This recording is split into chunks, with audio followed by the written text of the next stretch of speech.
Ya salam. Assalamualaikum warahmatullahi wabarakatuh. Sahabat seiman, kisah nyata 20 tahun tahajud ahli ibadah ini tidak mendapat jaminan surga.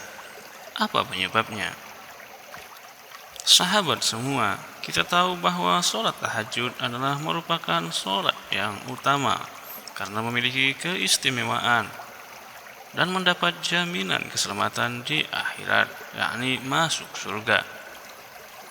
Tapi di balik itu terdapat sebuah kisah bahwa ada seseorang ahli tahajud tidak mendapat jaminan dari surga.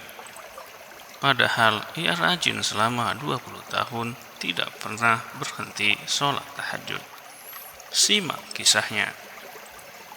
Sebelum kita memulai kisah ini, kita bacakan dulu ayat perintah sholat tahajud di dalam Al-Quran untuk mendapatkan berkah.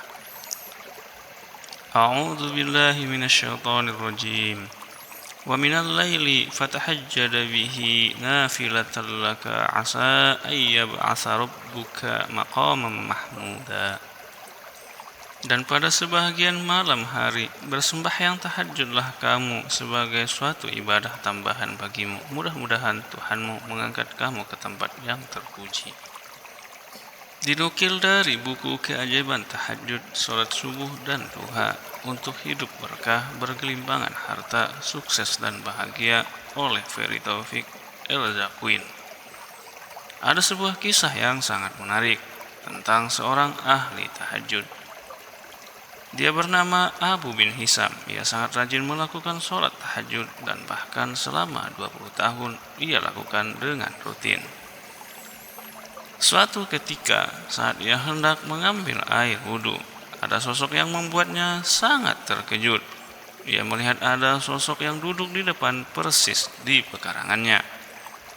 Lalu Abu bin Hisam bertanya kepadanya, "Wahai hamba Allah, siapakah engkau?" Lalu sosok tersebut tersenyum dan menjawab, "Saya adalah malaikat utusan Allah." Lalu Abu bin Hisam bertanya kembali, "Apa yang kamu lakukan di sini?" Malaikat menjawab, "Saya diberitahu untuk menemukanmu, pelayan Allah."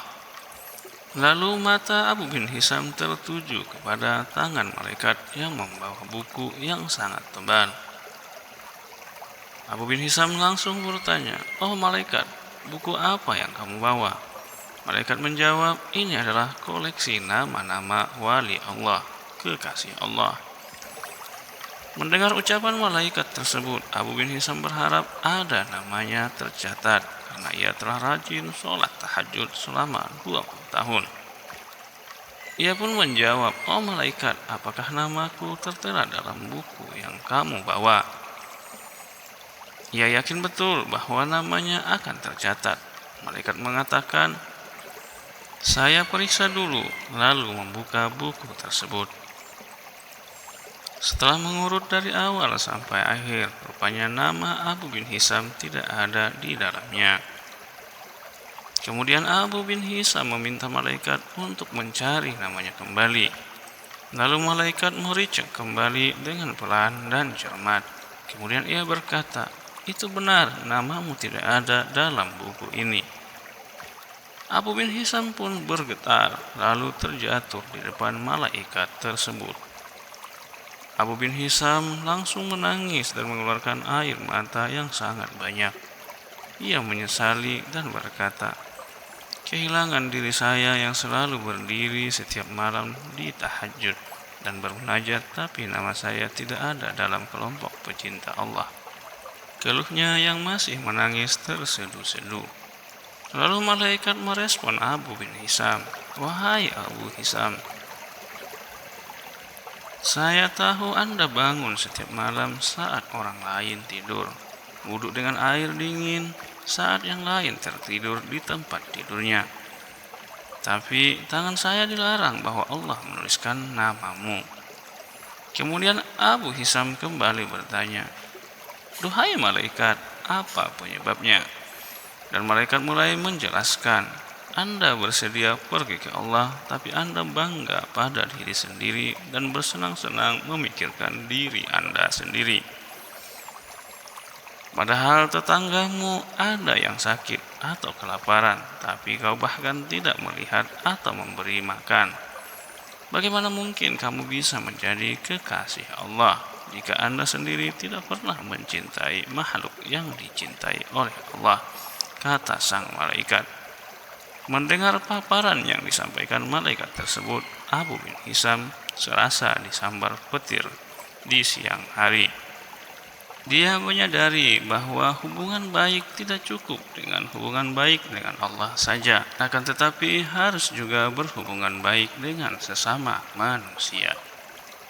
Dari kisah Abu bin Hisam ini bisa kita simpulkan bahwa seseorang hamba yang menyembah Allah Subhanahu wa taala haruslah ikhlas dan tidak boleh sombong merasa karena dirinya sendiri dia melakukan ibadah tersebut.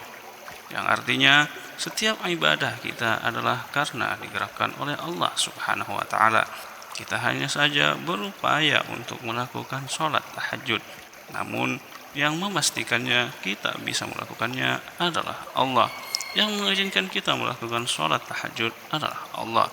Dan di samping itu, di saat kita beribadah kepada Allah sungguh-sungguh kita mencintai Allah Subhanahu wa taala, kita pun tidak boleh mengabaikan hamba-hamba Allah yang sedang menderita, baik yang sedang sakit atau yang sedang kelaparan.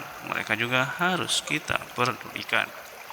Semoga saja kisah ini menjadikan inspirasi buat kita beribadah dengan tekun, ikhlas karena Allah Subhanahu wa taala dan tidak boleh berbangga-bangga dengan ibadah kita. Wallahu a'lam bishawab.